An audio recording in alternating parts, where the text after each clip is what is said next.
And we're live. Welcome, everybody, here to the Lakers Lowdown podcast. I'm Anthony Irwin, Lakers insider for Lakers Daily. Today on the show, I saw mention of Chris Paul.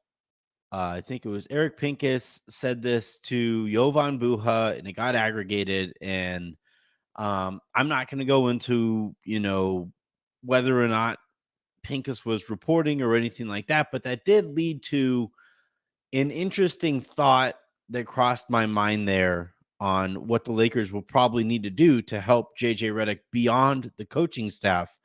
So we're going to talk about that.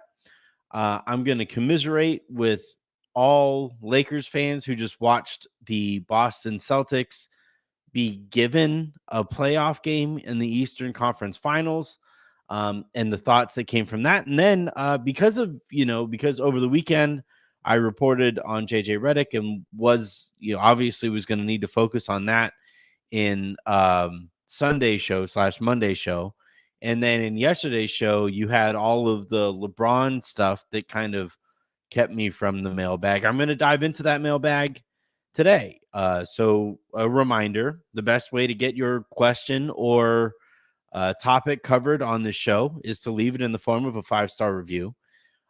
Or to leave it in the form of a super comment after subscribing here to the show. And then I'll also ask for questions from Twitter, which I did. I already have about 20 of them. So I'm going to see how many of those I can get to tonight. And if there are any left over, I'll either come back to them on a later show or answer them for Substack or whatever. But yeah, let's busy show, actually. For a random Tuesday night where the Lakers didn't play.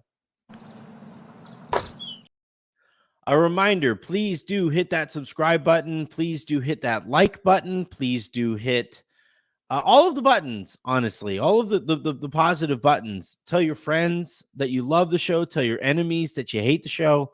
And let's keep this thing growing. But yeah, let's start though with the rumor that I saw, and I apologies to Jovan and to Eric, but I didn't go back and find the clip. But apparently Eric mentioned Chris Paul as a quote real option is how I saw it aggregated. Now I don't know if that meant that Chris Paul is a real person and an option for the Lakers, or if he was doing reporting there on what the Lakers would like to do there. I do know that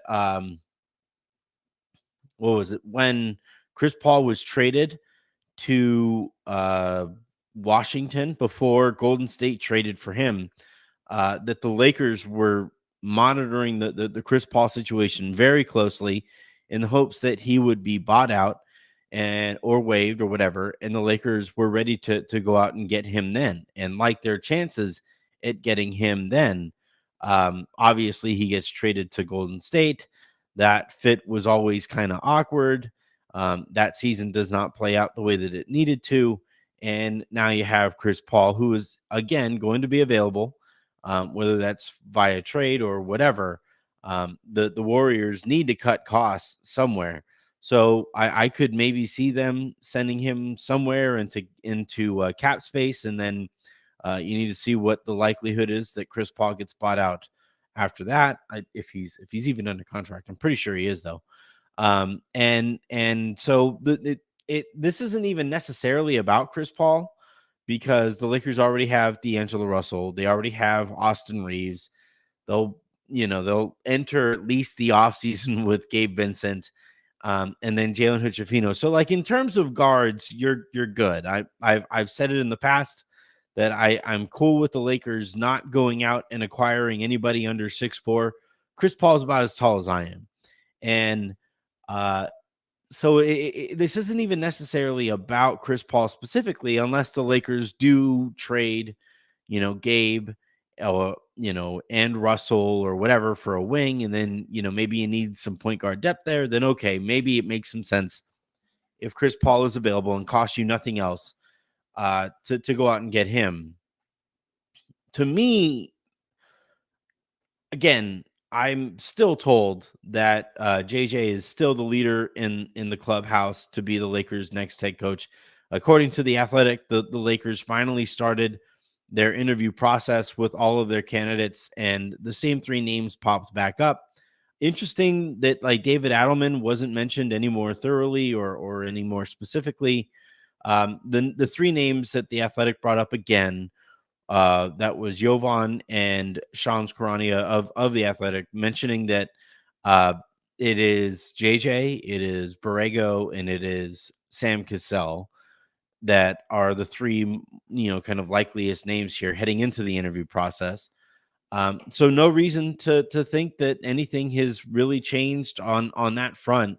So if indeed the Lakers do hire JJ Redick, who in that Athletic piece, some Lakers official told those guys that the Lakers see JJ Redick as a potential Pat Riley type.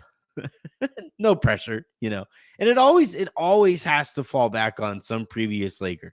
God forbid somebody gets hired on their own merit. It's always going to go back to, like, I'm pretty sure somewhere along the line you saw some leak from the Lakers saying that Darvin Ham reminded them of Byron Scott or something like that, or whomever. But anyway, the Lakers see JJ Redick as Pat Riley, and if again this winds up in the spot that it appears to be heading, the Lakers are going to need a lot more experience beyond just the coaching staff that they surround JJ with. I know that, Stan Van Gundy is a name who has come up before because Stan coached JJ before. I know people are hoping that maybe like James Borrego steps in and is, the lead assistant on JJ Redick's staff. Maybe that happens. And then maybe the Lakers go out and pay up for the likes of, Chauncey Billups or any of the other guys that they're either getting ready to interview or have already interviewed. Maybe, the point there is that if the Lakers do throw together a staff, it has to be very experienced forward. But I think the culture actually is going to need players like Chris Paul, who can, like, one thing that LeBron and Anthony Davis said previously during that title run was DeMarcus Cousins was on that bench. And if those guys, and specifically AD, didn't rotate or wasn't playing in the way that he needed to play, wasn't playing with force and those things, that DeMarcus Cousins was actually the person who would step up and say to those guys, hey, y'all need to be better. AD, you need to be better. And that voice carried enough weight because of Boogie's stature in the league over the course of his career and at that time. It also kind of helps that Boogie is like one of the most intimidating people in the history of people. But it helped that Frank Vogel had those voices in the locker room to help with his message. And I think, in kind of thinking about Chris Paul, again, not necessarily specifically Paul, though he is one of very few people I think that LeBron would really kind of listen to and allow to dominate the room or whatever. But the Lakers are going to, if they do hire JJ Redick, they're really going to have to think very critically about the things that JJ lacks if and when he steps into that role. And again, it's not a guarantee. He's the name who I have heard the most consistently linked to this situation. He is considered by multiple reports beyond just my own that he is considered the favorite to win this job. And if that is how this turns out, and frankly, you could say the same about, honestly, any of the coaches that they're talking about. There is apparently there hasn't been any progress made in talks between the Clippers and Tyronn Lue. Maybe the Clippers force him to coach on that lame duck contract. That's certainly worth monitoring too. But outside of Lue, all of the other coaches are going to need help in the locker room, right? Like every single one of those coaches, if it's Borrego, if it's Adelman, if it's Nori, if it's whoever your favorite candidate might be, that coach is desperately going to need people in that locker room who can step up to LeBron and step up to Anthony Davis. And, when LeBron it does his thing where he starts pointing out rotations rather than making them himself on a court, you're going to need somebody to step to him and say, like, hey, man, like, that was yours. Don't yell at somebody there for this one when we know that was yours. And when Anthony Davis goes entire fourth quarters or second halves without touching the ball and being okay with not touching the ball there, he's going to need somebody to step to him and be like, hey, man, like, well, one, that player would probably tell the rest of the locker room, hey, we got to get the ball to AD. But then I think that player would also pull AD aside and be like, I shouldn't have to tell them that. Where are you at? And so I think in kind of seeing that aggregation, again, apologies to Jovan and apologies to Eric for not finding the actual context there of this. I'm not saying that Eric is saying that this is something that is likely to happen or anything like that. My point here is that the Lakers are going to really need to consider experience as something that they are going to need to supplement JJ Redick with if he indeed is their choice. All right, let's go ahead and dive on into the questions. Again, apologies. It was a busy weekend, obviously, with my write-up for Lakers Daily, and then it was a busy Monday with all of the nonsense surrounding LeBron James's supposed sitting out of the assistant coaching thing. One last point on that, and I've seen it made elsewhere, but I want to make sure I echo it here and maybe take it a step further. But let's say that's actually the case, that LeBron hasn't spoken to the Lakers about JJ Redick and that he hasn't spoken to JJ Redick about the Lakers. That's not like a good thing. Like, I honestly think one of the problems with the Golden State Warrior, not the Golden State Warrior, well, them too. Like, all right, I'll use the Warriors as an example. As soon as Steph Curry caught any wind of that ownership group's whole 2 timeline plan, he needed to walk into the owner's office. He needed to walk into Bob Myers' office and Joe Lacob's office and shake those 2 idiots and say, hey, no, the focus is on winning while I'm here. You can focus on the future in the future, but while I'm here and while all of these Warriors fans are buying my jersey and buying tickets to see me play, the focus is winning championships with me. Same goes for Denver, for that matter. I read Kevin O'Connor for The Ringer wrote up a really good piece on the Denver Nuggets and Calvin Booth and some quotes that he remembered after the series where Calvin Booth is like, I'm not even necessarily focused on winning back-to-back. I'm focused on winning 4 out of 6 or 6 out of 8. That's my focus.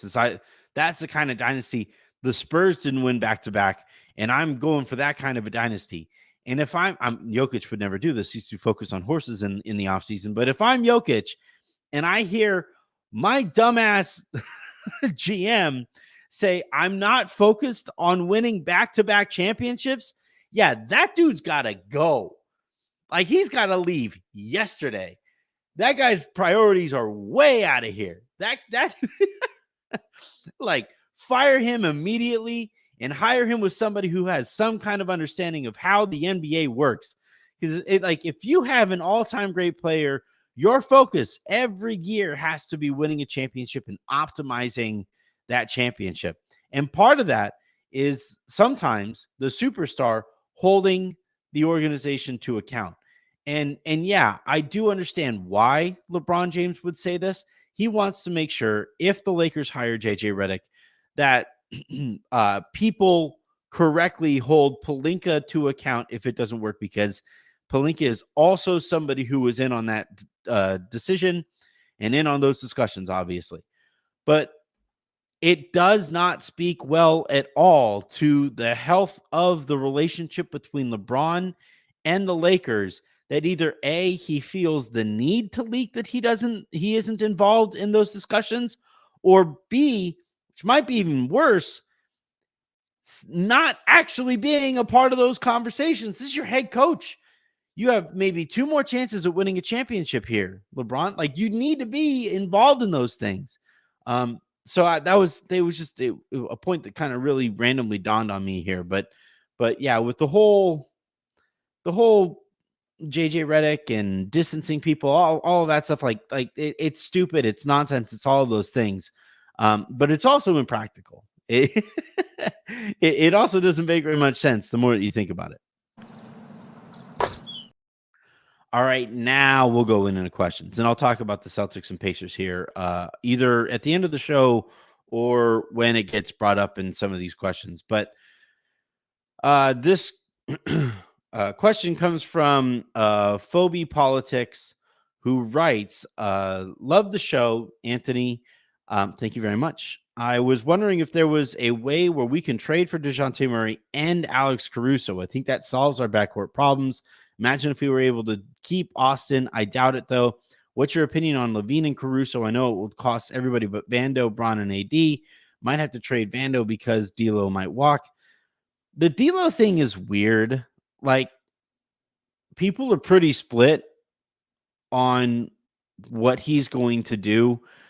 Basically, every guard who has ever made a three-pointer and is a free agent this year is linking themselves to the Orlando Magic because they very clearly need scoring help and have a bunch of cap space. So you saw Malik Monk do that also today or yesterday by the time you guys are listening to this in podcast form. Please do hit that subscribe button everywhere you get your podcasts, preferably Odyssey. But yeah, as far as the DeJounte Murray and Alex Caruso thing, the Lakers don't have the assets for that. Like, the only team I think that would have the assets to be able to do that is like the Oklahoma City Thunder.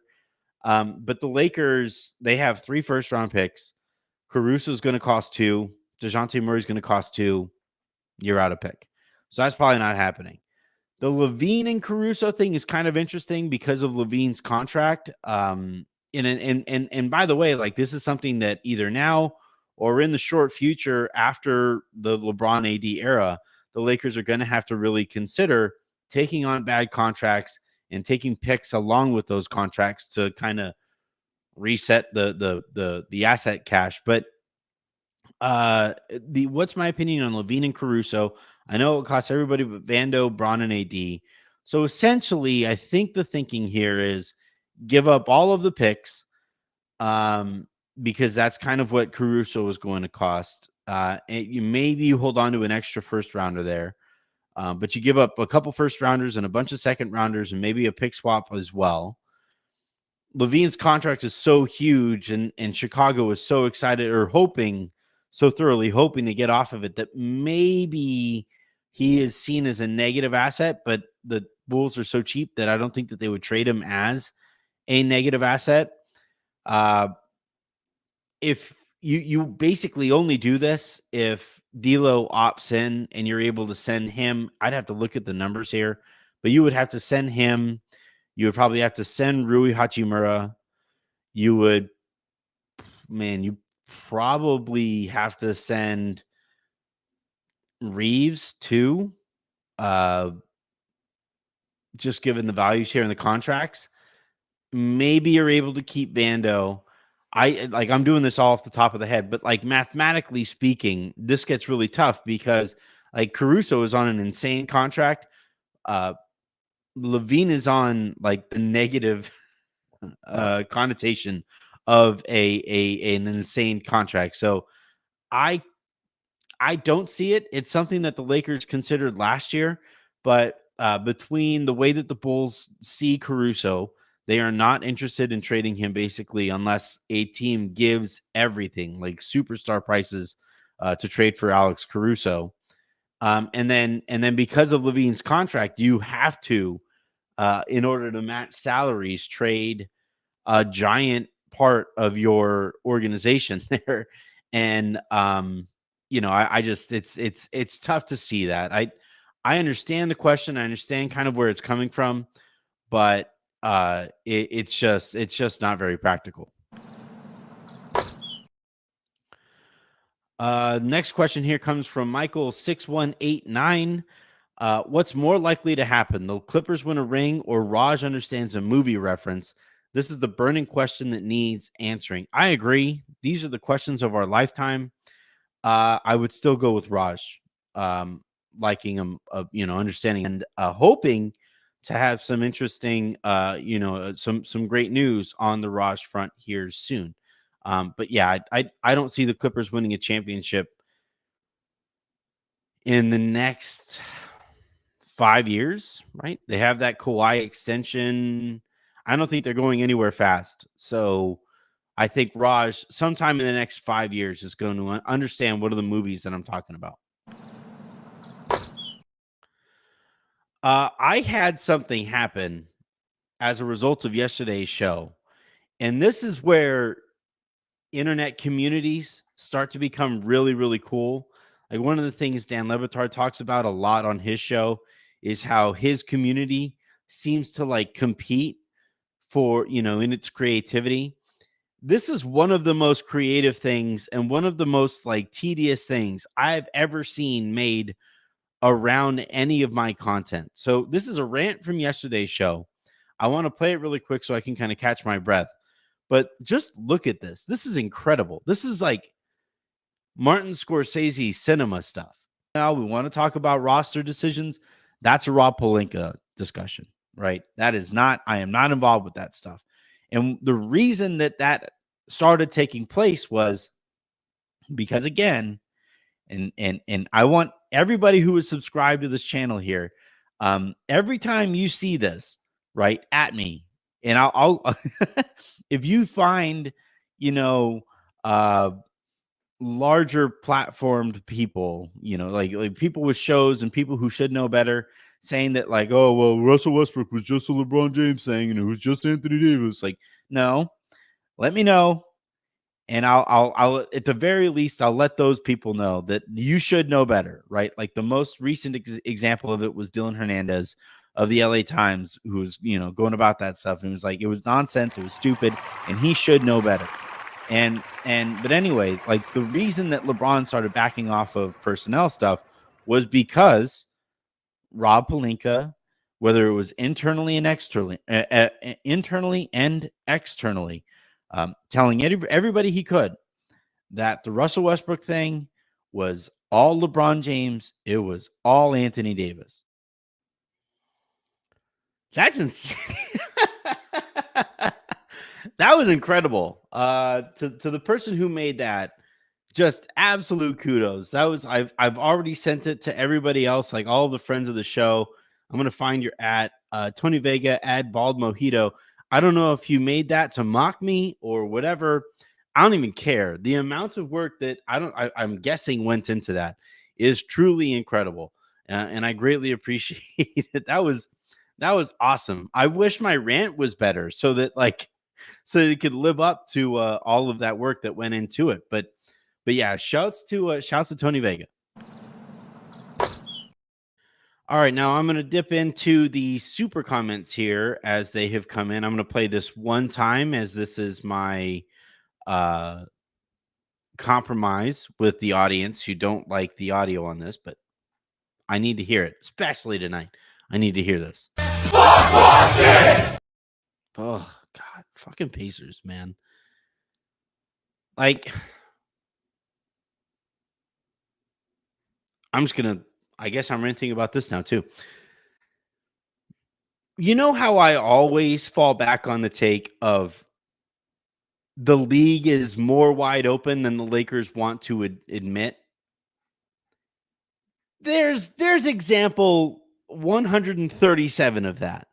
The Boston Celtics, statistically and analytically and all of those things, have absolutely ravaged the league this year. They have been thoroughly dominant, easily the best statistical team in the league. I don't think they're the best team in the league. I think Jason Tatum is a fraudulent star. I think Jaylen Brown is a really good third best player. I don't necessarily think he's going to be, he's good enough to be the second best player on a title team. Al Horford is 75 years old. Drew Holiday is I think on the back end of his career too. Kristaps Porzingis is now hurt again. Derek White was a fun story, but he's like a fun story. Really impactful player, but like fun story. The Indiana Pacers they're missing Ben Mathurin. They are another fun story, and they should have won that game. They should have won game 1 in Boston, and I think that there'll be a fun bet to make heading into game 2. The Boston Celtics are 0-2 in game 2s this year. They just, when you get to this time of the year, they are incredibly not impressive. Like historically, always just very not impressive. And then we already saw the reigning champs lose. Maybe we know that OKC is going to be better next year. Minnesota is probably going to be better next year. The West in general is going to be better next year. But like this season, the Lakers basically opted to sit out the trade deadline this season because they said that team was not salvageable. But the team that they held a lead against the Denver Nuggets for like 70% of that series, or 65 or whatever percent of that series. And then it took 2 Jamal Murray game winners for Denver to beat them the way that they did. Then Denver goes out and loses to the Minnesota Timberwolves. The Dallas Mavericks beat the Oklahoma City Thunder, the same Thunder team that the Lakers have beaten all year. I don't know how many times over the course of a season I have to scream into this mic of mine and hope that somebody with the Lakers hears it and recognizes also that the league isn't actually that good. The CBA has basically legislated parity. The CBA has demanded parity. The teams can only get to here. And if you have LeBron James, you have Anthony Davis here, and everybody else at best is here, then you got to take those necessary steps to at least give them a viable chance at competing against the teams that are up here. And so this whole game that I watched against the Boston Celtics, and I watched them win that game in the way that they did, and it required Tyrese Halliburton just completely forgetting how to play basketball late in the game. And it took Pascal Siakam completely forgetting how to catch a basketball late in the game. That was game 1 in Boston against, a team, the Indiana Pacers. If you put them in the Western Conference, I'm not positive they would be I don't even know if they'd be a play-in team next year, to be completely honest. So heading into this offseason, it's going to be a debate again internally here with the Lakers. Should we use all 3 picks? Should we use all of our picks? Should we do this? Should we think about the future? No, you shouldn't. You shouldn't think about the future.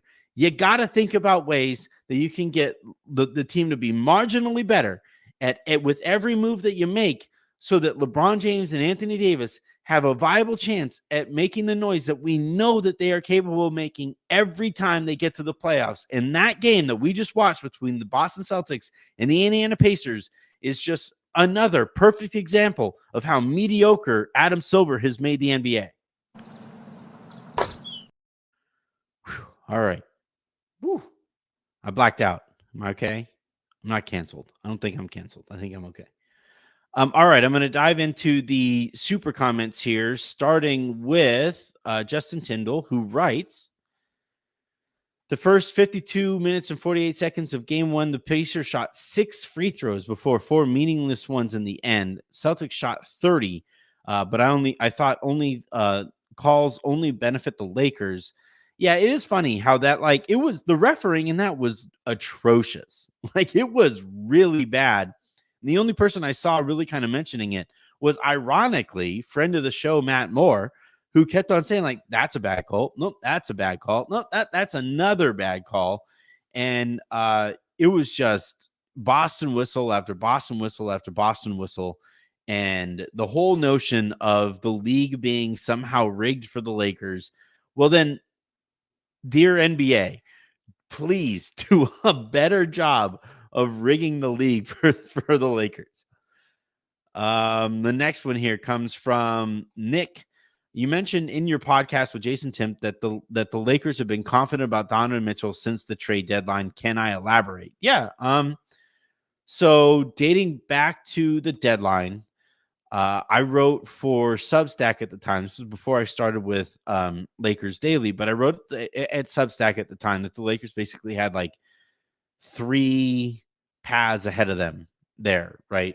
You could go all in, you could check, or you could call. So you could go all in, you could raise by expending more chips to improve the team and give LeBron and AD a slightly better chance this year to improve a mediocre team at the time. I said that the Lakers could essentially, check or call by like merely kind of matching what other teams were doing to improve their team at the deadline. And then the third path that they could take, and I think I was one of the first people to mention this, was to keep your powder dry, because in the upcoming summer, the Lakers would, and they do now, have 3 first-round picks to be able to use to improve their team this summer. And one of the names that I mentioned at the time, was not a coincidence, was Donovan Mitchell, because at the time, as much noise as there was about Trae Young because of the whole clutch connection and all of that, at the time, I actually was hearing that the Lakers were more confident that if they kept their powder dry, they would have a chance at Donovan Mitchell in this upcoming summer. I don't think that's necessarily changed all that much. I do think that the noise surrounding Trae Young has certainly dissipated quite a bit. And then obviously with Donovan Mitchell, everybody's kind of keeping an eye on who they kind of choose between Darius Garland and Mitchell. Mitchell obviously is always going to have links back to New York, where he has wanted to either play with the Brooklyn Nets or the New York Knicks now for a while. The Knicks have their point guard, so I don't think the Knicks are really an option for Mitchell. So it basically kind of whittles down to the Brooklyn Nets or the Lakers. And then I guess Houston has also been, according to reports, monitoring that situation as well. But in terms of what I said to Jason there, that dates back to looking at the deadline, where the Lakers basically said that they thought they would have a better chance at making the necessary improvements in the summer compared to anything that they would do would have a meaningful impact on the playoff run, which I just ranted about in the last segment, adamantly disagreed with. We got one more here. This one's from Amon Brar, 1992. What do you make of the Lue Clippers situation? Sham said no progress on an extension earlier today. I have thought that this is a really, really weird situation. You have Lue's, man, the Diamondbacks just broke it open, huh? But Lue's assistant coaches are now leaving and finding jobs elsewhere. That's certainly worth considering. The fact that, it was funny. The reports essentially when the Lakers season ended, and I was one of those voices, right, was that Darvin Ham was going to get fired and that the Lakers would love it if Tyronn Lue was to somehow miraculously become available. And immediately after the Clippers, as soon as the Clippers lost, the Laker, or the Wojs and the reporters who were close, who have a better understanding of that situation, start saying, well, Steve Ballmer really wants to bring back Ty Lue. Ty Lue says it in his press conference there after that game that he wants to be back with the Clippers. But here we are, like 2, if not 3 weeks later, and no progress has been made there. And clearly what it comes down to is that, like, Ty Lue thinks that he deserves, in my opinion, this is speculation, but what it appears to be is that Ty Lue thinks he deserves one of these outsized contracts that all of these other coaches, especially championship winning coaches, have signed. And the Clippers are saying, why? We've watched you coach this team now for a while. And it's not like you are all that responsible for a whole bunch of happy times here for our recent history. And now you have that stalemate. And in the background there, you have the Lakers basically saying like, well, we'll hire Redick. We'll do it. We'll hire Borrego. We love us some James Borrego. We loved him at where did he coach? What was it? The Charlotte the Hornets. The Charlotte Hornets. We loved what he did with the Charlotte Hornets. So yeah, I think what you have here is a classic kind of stalemate between team and coach, and the Lakers, as I've kind of said. Now, with the Redick thing, there was some thought, and I did write up in my piece for Lakers Daily that the Lakers might move quickly once they interview Redick, but that could also be posturing, right? Like, this is the thing with even the stuff that I report is like, in my doing this, I've always kind of read between the lines of other people's reports. I'm going to do the same with mine. It could be posturing. The Lakers could be, making it known we'll move on. And maybe that lights a fire under Lue's seat to be like, well, I'm not getting the contract that I want from you guys. They might give it to me over there. Can we figure out something here to where you'll let me out of my contract? I would be shocked if Lue is able to coach the Lakers next year. But the situation's weird. It's impossible to ignore how weird that situation has become. We got actually another super comment here. This one's from Nick. Ben Mahler recently said that all of his sources he reached out to are telling him Donovan wants to come to LA. Have you heard anything like that? I got to Google who Ben Mahler is. Ben Mahler. He's an American radio host, according to Wikipedia. He has the Ben Mahler Show on Fox Sports Radio. He was born in Irvine, California. I'm a little skeptical. I'm sorry. I'm a little skeptical. I've never heard of this guy before. He's a radio host, and radio hosts love to like try to do this. And look, I'm somebody who is trying to do this. So maybe I shouldn't poke too much fun, but I have no idea who Ben Mahler is. Like, I would love to know more about that. But all I can relay there is the information that I have in front of me. And look, the Lakers do have some optimism. They have some confidence. It's just a matter of you have to agree to a trade, and you have to see if Donovan Mitchell is willing to do you got to see if Donovan Mitchell is willing to do to his reputation what Anthony Davis was willing to do to his reputation. And you've seen the result from Anthony Davis forcing his way to the Lakers, where national media members still won't acknowledge that the guy's even like decent to basketball. So I don't know who Ben Mahler is. If he has this right, if he has inside intel, good for him. I can only say what I know. All right, I'm going to go into the Twitter comments where I asked for questions there, and we have now, like 20 of them.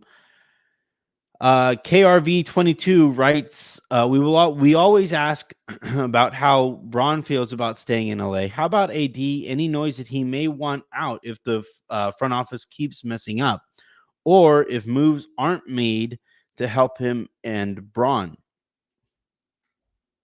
Here's what I'll say. AD is normally a very like happy-go-lucky type of guy, very competitive, staunch competitor, all those things. But he is kind of like, generally speaking, a pretty easygoing person. So it really stands out to me that Sam Amick, who, like, I know Sam, I'll occasionally text back and forth with him, see him in summer league. He's one of my favorite people kind of doing this. And Sam knows his shit. And so when Sam says it was like AD was willing to escalate this because of how little he respected Darvin Ham, that's worth noting. And maybe AD is kind of finding his voice in the organization. And honestly, like, it'd be a good thing. Like I think the Lakers would stand to benefit from AD being like, hey, yeah, you guys have basically ignored defense the last few off seasons. Can we just like try getting better on that end? So I'm not the entire defense. I think that'd be good. I think that'd be good for the Lakers. So that was really interesting. And I kind of hope it continues. The only thing there is that, like, at the end of the day, while LeBron is there, what AD says has like a certain kind of governor. It's only going to get so loud. But it's worth noting. It's worth keeping an eye on. I don't think AD would ever like force his way out of LA, especially given how like he is seen as a result of forcing his way to LA. And also, like, a player to keep in mind always on this stuff is Kevin Durant. Kevin Durant, rightly, was ripped up and down for leaving the Oklahoma City Thunder for the team that beat him in Game 7 the year prior, and has basically been searching for the best situation. Like, KD has spent a lot of energy trying to win back some of the heat or cool down some of the heat that has resulted from that move and the move since. What he continues to ignore is that, like, he is responsible for, like, it's hard to turn down the heat when you keep on like twisting the knob on your own oven. So I think with Anthony Davis, if I was advising him, I would make sure to say, like, be careful. You forced your way to LA. And now, if you force your way out, you better do some winning at your next destination. So if you force your way out, you got to be super careful with what your next destination is. And maybe it's Chicago and he does the whole I want to go home thing. And or maybe it's I don't even know where else it would make sense that he wouldn't add to the heat that he already has. But I would be pretty surprised. He seems to really love being a Laker. He seems to really love being LeBron's teammate. And I think, when he turns up the volume in the organization, it's because things are really, really bad. And the shit that I've heard about Darvin Ham since Darvin was fired is really, really bad. And, it doesn't necessarily surprise me that Anthony Davis would be like, okay, yeah, that guy's got to go. He's not prepared enough. I'm done here. I can't carry this guy's entire coaching scheme when it doesn't exist. At Hamster, I'm guessing. Why does Jeannie love Rob so much? Any other team would have fired him already. The Rob thing is pretty. You know what I really liked about the first season of what was it, Winning Time, was how clearly they portrayed the stuff that Jeannie Buss has come up against over the course of her like lifetime, not just career, but lifetime, where Johnny Buss gets a first chance at running the Lakers, and then Jim Buss gets his first chance at running the Lakers, and Dr. Buss, while he's alive, and like, perpetual womanizer Jerry Buss doesn't, hold Jeannie in the type of regard where while he's alive, he gives her a chance to run stuff. And I think that really went a long way in its own way. Like, it's a flawed way to read the situation or whatever. But I like, whenever I kind of think on a personal level about Jeannie Buss, the thing that I always kind of come back to is it's been really hard for her to trust people over the years. And once somebody shows that they are worthy of that trust and doesn't break that trust, that person is forever going to get Jeannie's kind of unending support. And I again, Harrison and I had a really good conversation, I thought, about this whenever that podcast happened. But when I think of things through that prism, and when I think of Rob Pelinka through that prism, again, Jeannie loved Kobe. Jeannie, like, like brotherly love with Kobe Bryant. She felt the same way, by the way, about Magic Johnson. Magic Johnson, though, stepped away and kind of like stabbed her in the back in doing so.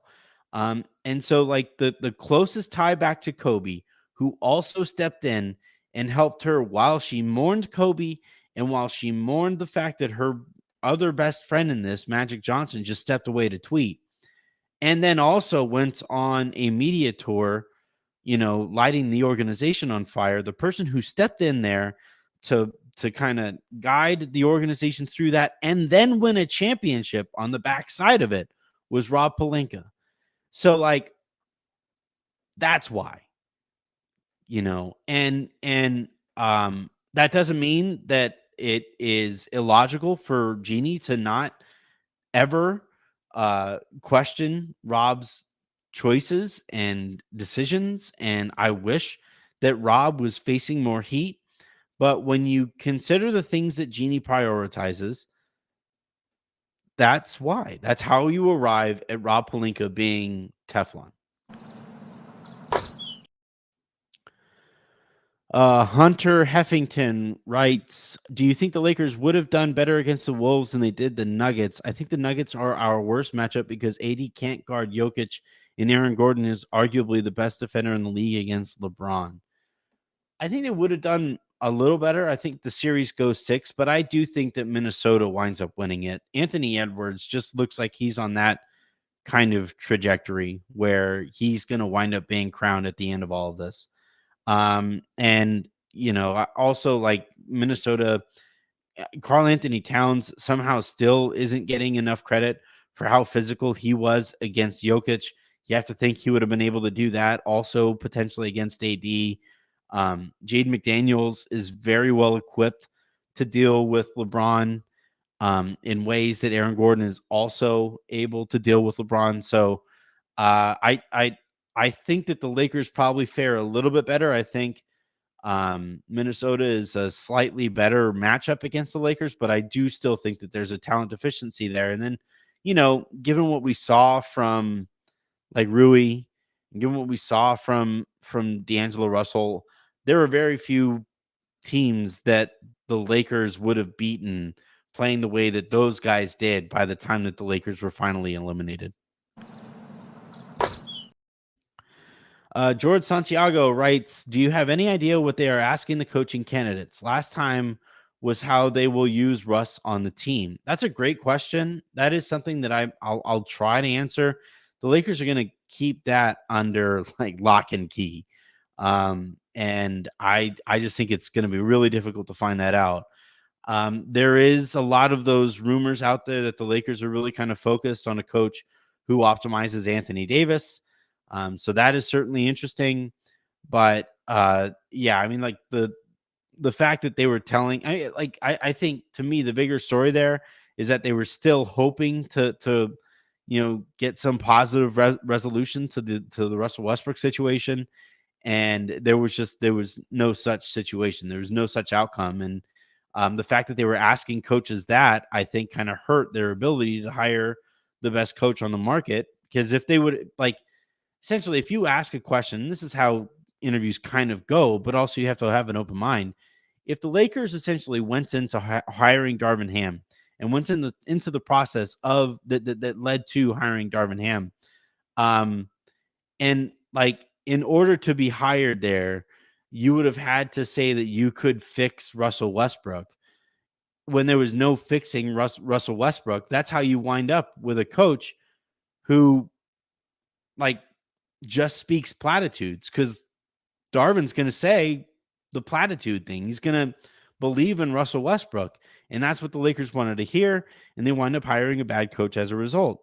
And here with this one, there's been a lot of talk about accountability and attention to detail and all of those things, which kind of says the quiet part out loud about Darvin. But I do tend to think that if they're focused, their main focus is Anthony Davis in this next hire, then and you have LeBron kind of detaching himself from, at least publicly, from this process, then, maybe they are focused on the right thing. I don't know. The thing with, trying to predict the process of an organization that tends to operate under poor process is that, like, it's hard for me, somebody who cares about good process, to put myself in their shoes.